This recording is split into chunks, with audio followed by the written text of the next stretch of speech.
Ready to serve ito guys. Tayo ng soy sauce. Ayan. Para i-marinate natin ito siya. And then, black pepper.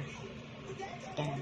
I-marinate natin ng 30 to 1 hour. Depende sa inyo. Pero, maganda 1 hour. Pero okay na rin pag nagmamadali naman. Kasi, 30 minutes okay na po siya. Ayan. Soy sauce lang po and black pepper yung gamit ko for marination dito. Sa pagmamarinate. Ayan. Naginit na ako ng kawali guys. And then, maglagay ako ng oil. Kasi ipa-fry na natin yung karne ng baka na marinated na.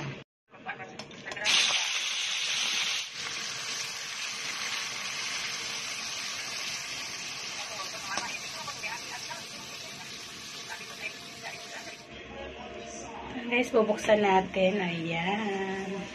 Lumabas na yung mantika niya. Ayan naman, halo-haloin natin. Ayan.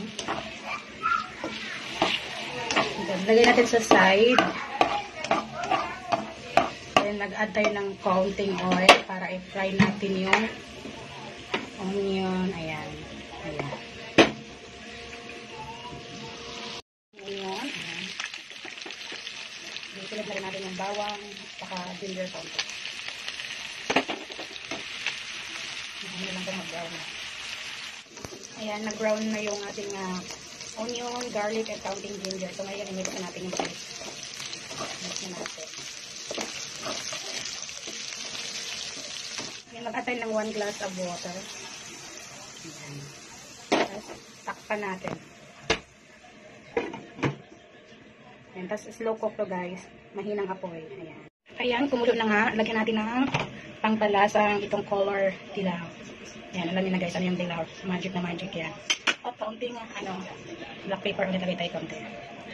Ayan. Then, takpan natin. At syempre, sobrang hina lang po ng apoy. Ayan. Ang hina lang. 30 minutes yun guys. At ngayon, open na natin. Ayan. Para i-mix naman natin yung cream. 250 ml cream to guys. Ilalagay ko. Ayan. Ito yung Nestle cream. Tapos, haluin lang natin.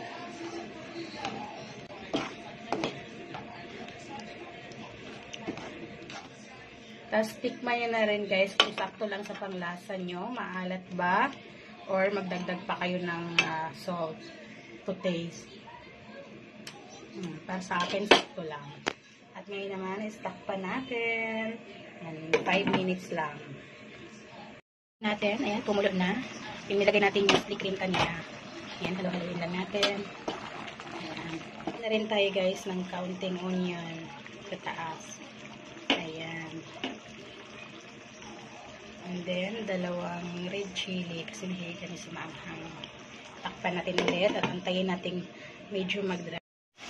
Lagay ito yung pumpkin chai kaunti. Ayan. Ayan. Ready to serve ito guys. Ready to eat ang ating creamy beef.